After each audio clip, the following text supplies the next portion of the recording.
Actor ஸ்ரீராமுக்கும் அவங்களோட ரொம்ப நாள் லவரான நிக்கில் பிரியாவுக்கும் இன்னைக்கு திருமணம் செம்ம கிராண்டா நடந்து முடிஞ்சிருக்கு.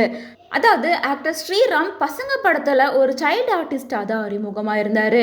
ஸ்பெஷலா ஜீவா அப்படின்ற கேரக்டர்ல நடிச்சு ரொம்பவே பாப்புலரா இருந்தாரு. அதை தொடர்ந்து தீராத விளையாட்டு பிள்ளை, தமிழ் படம், மார்க்கண்டேயன், பாபநாசம், கோலி சோடா உள்ளிட்ட பல படங்கள்ல நடிச்சு பாப்புலரா இருக்காரு. ஒரு சைல்டு ஆர்டிஸ்டா அறிமுகமாயிருக்காரு அப்படின்றனால இப்போ வரைக்கும் அந்த ஜீவா கேரக்டரை மைண்ட்ல வச்சு எல்லாரும் பார்க்க ஆரம்பிச்சிருக்காங்க.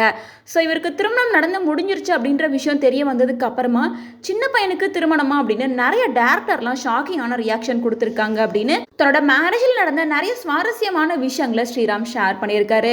தொடர்ந்து ஸ்ரீராம் மேரேஜ் பண்ணியிருக்கிறவங்க யார் அப்படின்னு பார்த்தா அவங்களோட பேர் நிக்கில் பிரியா. இவங்க ஃப்ரான்ஸில் ஸ்டடீஸை கம்ப்ளீட் பண்ணிட்டு இந்தியா வந்திருக்காங்க. ஸோ சென்னையில் தான் ஃபேமிலியோடு இருக்காங்க. ஸ்ரீராம் ஆக்டிங் பண்ணுறது மட்டும் இல்லாமல் ஐடியில் ஒரு பயோடெக் கம்பெனி வச்சு நடத்திட்டு இருக்காங்க. ஸோ இந்த மாதிரி பிஸ்னஸ் விஷயமா பார்த்து பேசும்போது தான் நிக்கில் பிரியாவுக்கும் அண்ட் ஸ்ரீராமுக்கும் பழக்கம் ஏற்பட்டிருக்கு. ரெண்டு பேருமே ப்ரப்போஸ் பண்ணிக்காமையே லவ் பண்ண ஆரம்பிச்சிருக்காங்க. ஸோ லவ் பண்ண கொஞ்ச நாள்லயே வீட்டில் தெரிய வந்ததுக்கு அப்புறமா ரெண்டு பேருக்கும் மேரேஜும் பண்ணிட்டாங்க. மேரேஜுக்கு பல ஆக்டர்ஸ் டேரக்டரை இன்வைட் பண்ணாலும் எதிர்பார்த்த அளவுக்கு யாரும் வரல.